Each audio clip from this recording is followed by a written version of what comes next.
to Real Wood Matters, the Real Wood podcast, where we discuss the ins and outs of the forest products industry, from forest management to furniture trends.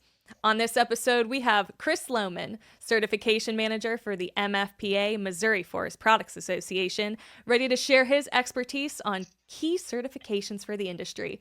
Let's dive right in. Chris, how are you doing today? I'm doing well. Well, thank you for being with us. Thank you for taking time out of a snow day with your kiddos to call in and talk with us. Sure. First thing, I want to talk about your role with MFPA. What do you do as the certification manager over there? Right. So, what my role is primarily kind of administering the professional timber harvester training class and the master logger certification program. And how long have you been with MFPA in this position? I just kind of started this position training under Mark McCarthy, who was the previous manager. I started training under him in October and then took over completely after Thanksgiving when he retired there at Thanksgiving. So you're still relatively fresh, right? I am, yep. Which means you have a lot of energy, right? Yeah. For the moment, yes, absolutely. For the moment. How long have you been in the forest products industry? As long as you've been with MFPA, or did it start before that? Actually starts way before that.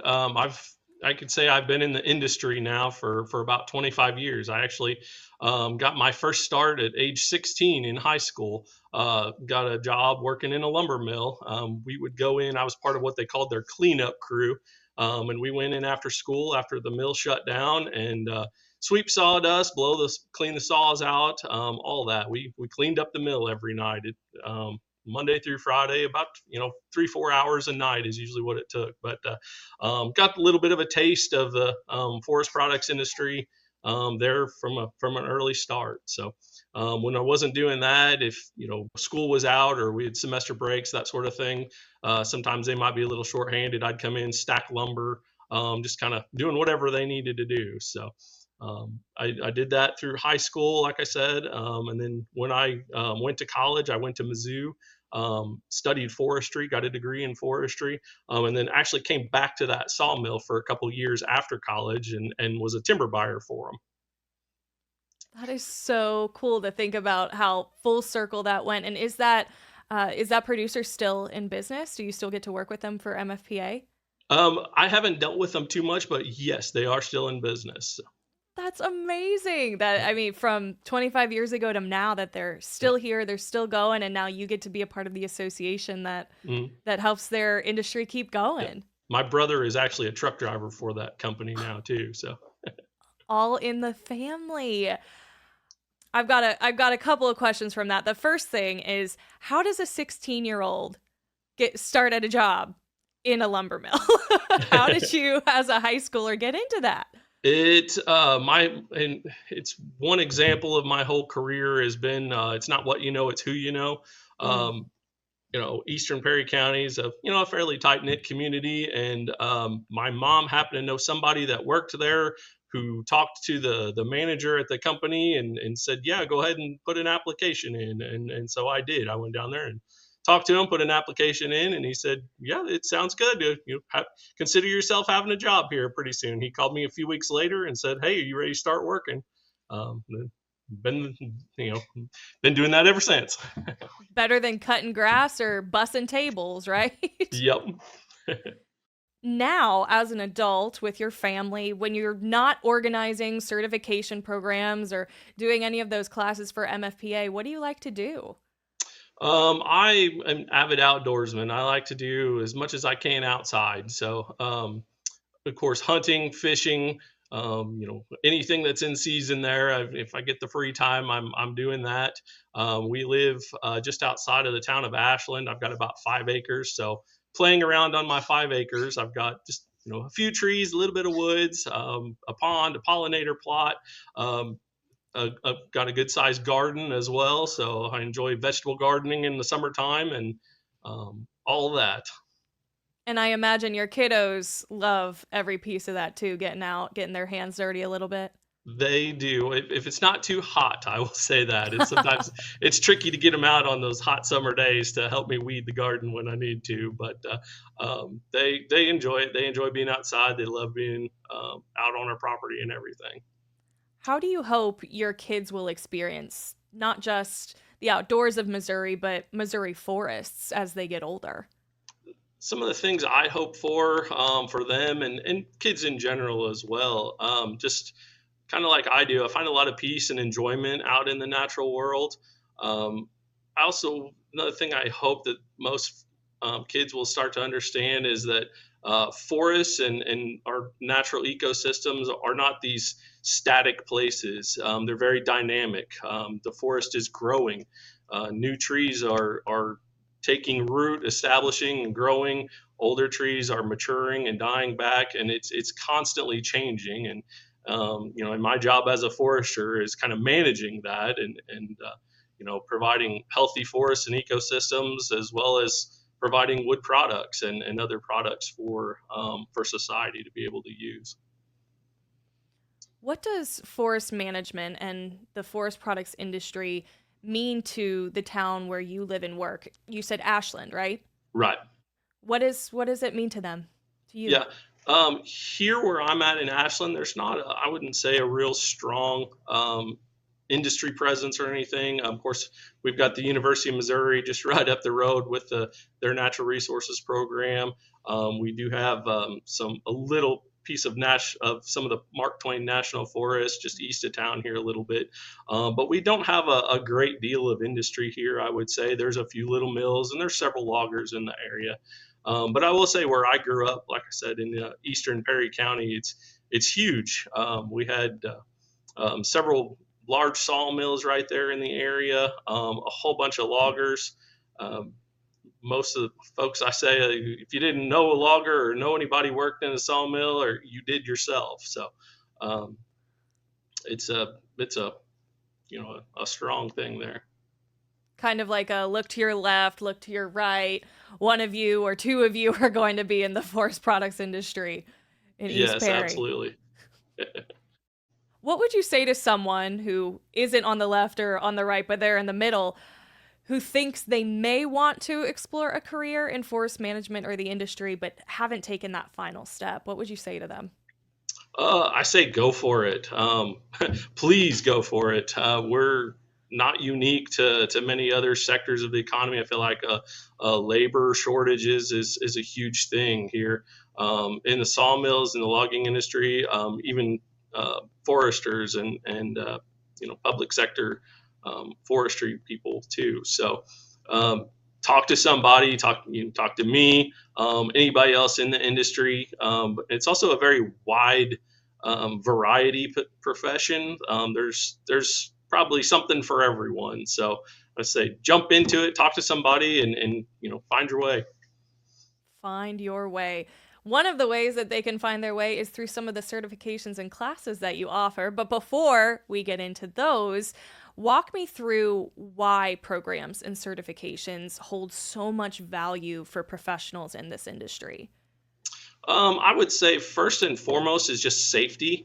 As we might expect, logging and timber harvesting is a very dangerous job. It's one of the more dangerous jobs of anything. Um, there's so many hazards, things to watch out for. Whether we're hand felling or mechanically felling trees, you got a stem of wood that could be weigh a couple of tons coming down right next to you. Um, Aside from that, I mean, there's dead limbs, standing dead trees. Uh, Tree might accidentally barber chair sometimes. There's so many things that folks need to watch out for when they're in the woods. So part of our training and our certification programs is just increasing safety and safety awareness. Another one is that I was thinking of the reasons for some of these programs is regulation compliance and helping us being good stewards of the land too. So when I talk regulations, we're blessed here in Missouri. I feel like in some ways we don't have tons of mandates or regulations or licensing requirements, those sorts of things. We're kind of a self-regulating industry, and I think most of us prefer to stay that way. We don't, not too many of us, I feel like, really want the government mandating what we can and can't do in our profession. So um, that's part of the reason for these trainings and certifications is that, hey, we're out here doing what we can do to make us safer, and do good things in the woods. And then I mentioned too, like providing for healthy forests and being good stewards of the land and everything. We don't want to be that industry that rape and pillage, go in Yeah. and cut everything and leave the junk and leave ruts in the woods, axle deep and everything like that, and soil eroding and washing away and clogging up our creeks and streams and the rest of the natural world. So there's a lot of things we include in some of the training programs following best management practices. So helping us, again, like I said, take care of the woods and the natural world. Absolutely. I want to go back for just a minute to safety. The last time I saw you in person was at the MFPA winter meeting, and we had the absolute pleasure to watch Maggie, the MFPA FFA winner, giving her speech Yes, on forest safety. And I remember her saying that one of the best ways to stay safe in this industry is to just pay attention to your surroundings, to know what's going on around you. And I absolutely. imagine you all talk about that quite a bit in some of your certifications. Yes, yes, we sure do. And I do also remember her dad was in the audience and she had given a little bit of a talk about how he I can't remember it now, but it was a very colorful way of talking about how you gotta keep your eyes out or else you might lose your head a little bit. So Yes. I can't imagine how important safety and that regulation compliance and taking care of the forest, because the forest is your all's livelihood, right? Exactly. Exactly right. Now, let's break down these educational programs a little bit, these certifications that MFPA offers one by one. I keep seeing this PTH. Can you talk about that a little bit? Yes. So PTH stands for Professional Timber Harvester. It's a 5-day course. It's a training class. Um, we cover all kinds of different topics throughout the course. Everything from uh, the chainsaw, the safety features, how to maintain it, um, and then move into different cuts. The most common one we teach is called the open face or bore cut, where we're teaching the right methods for, say, for example, the angle of the notch that you want, how thick you would want the hinge to cut, and the different cutting methods and things like that. We also get into a little bit more detail of, like, say, cutting difficult trees. So, for example, one that might have a heavy lean to one side or another. And again, like we talked about before, just safety. Know your escape routes as you're felling trees, and what to watch out for, what to look for, things of that nature. Um, that's 4 days out of the 5 days of the course. The last day is it's called the Forest Management Day. We usually have foresters from the Missouri Department of Conservation come in and teach that class or that portion of the class. We cover things like the best management practices, like I was talking about, a little bit of, say sale layout, and those sorts of things. I guess I didn't realize that there could be difficult trees to cut. I kind of just thought, Yep. and it's done. But I Right. guess that makes sense of having something that's leaning a little bit too hard. You got to be Yep. careful. Yep. You could have, say, for example, two trees that grew too close together or are very, very close together. All the limbs might be on one side of that tree. So the weight distribution on that, even if it looks like it's straight up and down, it's going to have a tendency to fall, towards where the most weight is. So that all things to look at and watch out for. Interesting. That's good to know. I mean, I don't plan on going out to cut trees by myself, but I've seen my dad do it. I've seen my brother-in-law do it. It's You got to be careful and you got to know which way it's Absolutely. going to land. Yep. Absolutely. Let's move on to another certification, Master Logger. How does that differ from PTH, and what does it entail? So the PTH, like I said, it's a training class. Once you've completed and passed the class, get a certificate for it, and then keep up with we want continuing education credits. Whereas Master Logger is kind of the next step up, I would say. It's a true certification. Say, for example, somebody wanted to become Master Logger certified, is what they would say. They'd submit an application to me. They would also submit some of their timber contracts for some of their most recent jobs, and then I've got several verifiers, is what we call them, that they'll come out, look at those jobs, and fill out a form that has 68 different performance standards that they look at. Everything from the road construction to how the landings are, how the skid trails are they following best management practices, do they have a timber contract and a harvesting plan, all those sorts of things. And they submit that report back to me, and then we have an independent certifying board. It's made up of members from kind of all different aspects of forestry. So we've got a professional forester, a private lands forester. We've got another logger on the board. So it's a very diverse set of interests.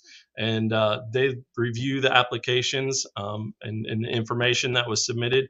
And everything's kept anonymous. So we try to minimize the bias there. So nobody knows when they're looking at a report or an application or anything, nobody on the board knows who that individual is. That's all kept confidential.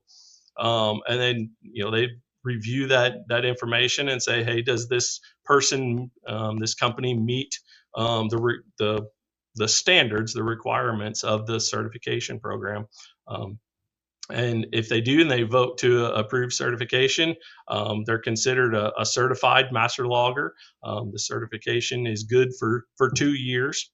And it's, like I said, it's a full certification. It's a lot like, say an attorney has to pass the bar exam, your accountant has to be a CPA. This is kind of like that. It's that next level. It's and with that too, it can be lost if we do have a complaint line. If somebody's not following those standards, we have had a few complaints filed over the years that we've had to go investigate and decide, hey, was the logger not performing, in accordance with the standards of the certification program? Yeah, that goes back to what you were saying about the industry being self-regulatory. With this Master Logger program, we can give this to you if you're meeting the regulations, if you're being a great example, and then we can take it away too. That's a great example. Absolutely. So I also saw something about a PPE class that you are either holding or you have. Tell me about that. Probably what you're thinking of is our PPE grant that we have right now. So PPE stands for personal protective equipment. Examples are, say, hard hats, eyes, hearing protection, chainsaw pants or leg chaps, steel toe boots, all those sorts of things. We have a grant available right now. It was provided through the Missouri Conservation Department a few years ago. The initial amount was about $20,000, and with that, folks that have the PTH training certificate, submit a receipt for any PPE that you bought, submit that to me, and I can reimburse you 50% of that cost of that. And master loggers get a 75% reimbursement rate. Wow, all the more reason to be a part of both of those things, right? Absolutely, yes. I've got just about $4,000 or so left in that grant, so I'd like to see it spent. I'd like to use that money up. It's free money to folks for buying stuff that they should already, I hope, be using in the woods. Exactly. You would hope that they're using it for the safety purposes that we already talked about. In Missouri, we have 42,000 people employed. There's nothing wrong with being a lawyer and a doctor, but we also need loggers, forklift drivers, you name it, truck drivers. You're out in the wide open, out in the open air. You're not sitting behind a desk. The forest products industry really has its arms wide open. I heard, and you can tell me if I'm wrong, if I'm right. I heard that MFPA partnered with a stormwater permitting expert to offer stormwater compliance training. What can you tell me about this initiative? Sure. Yeah, absolutely. So I'm not working directly with it too much, but I know and be able to tell a little bit about it. So um, for any sawmill owners in the state, wood processors, whether they realize it or not, the Missouri Department of Natural Resources requires them to have a stormwater management plan and be following that plan. So there have been what happened over the last couple of years. There have been several complaints filed from various operations around the state, and Brian, our executive director, was able to step in and help negotiate with the DNR to not require the mandatory stormwater sampling during rain events that DNR was about to push onto the industry. So with that, what we were able to do, MFPA was able to work with an environmental consultant to help put together a stormwater management plan template for any operations that don't already have them, and then be able to help with advice and implementing that plan and trainings and sorts of things to be able to meet all the requirements of DNR. That sounds like a win-win to me. On one hand, you've got we're meeting compliance, we're exceeding compliance now and meeting DNR's requirements and helping to make for more sustainability of the industry and make it better for the environment. And at the same time, you're saving these sawmill owners from having to put key time, money, and effort into manually testing things. It's just sounds like a win-win to me. Yes, absolutely. So I haven't had the pleasure, I guess you could say, for doing those water sampling, but everybody that I've talked to, it's annoying, it's tedious, it's expensive. They don't want to be doing that. So this was one way to work with the DNR and come to a solution that both sides are happy with. Absolutely. Did I miss any of the certifications, any of the classes that you all are offering? Um, those are we talked about the two big ones Mhm. that I do. We do offer some periodically throughout the year, just kind of as needed or as required, or as there's interest for it.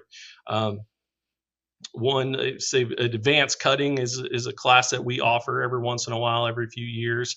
It's for folks that have the PTH training certificate, but want to learn a little bit more. There's some other things taught in that class. It's I think a 1 day class, just a more challenging, cutting environments and that sort of thing. You did mention, and this was a couple of questions ago, you mentioned continuing education credits. How can members earn these credits and how do they contribute to their certifications? Sure, sure. So, as I mentioned before, the PTH training certificate, one of the requirements to keep up that certificate is to get one continuing education credit every year.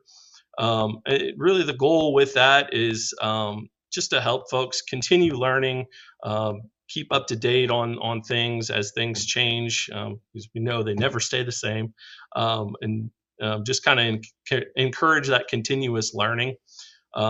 With that, we are very flexible on what we count for continuing education credit. Couple of the best ones, obviously, have come to our MFPA winter meeting or summer meeting. We have a lot of great committee meeting discussions, general education sessions, and that sorts of thing. Aside from that, if folks go to any other industry related conference or meeting or anything like that, let me know, submit that, and show an agenda or something to show that you went there. We count that. We do have some videos on the MFPA website that produced in partnership with the University of Missouri Extension Office. Some short little 15-20-minute videos about different topics related to logging and forestry. So I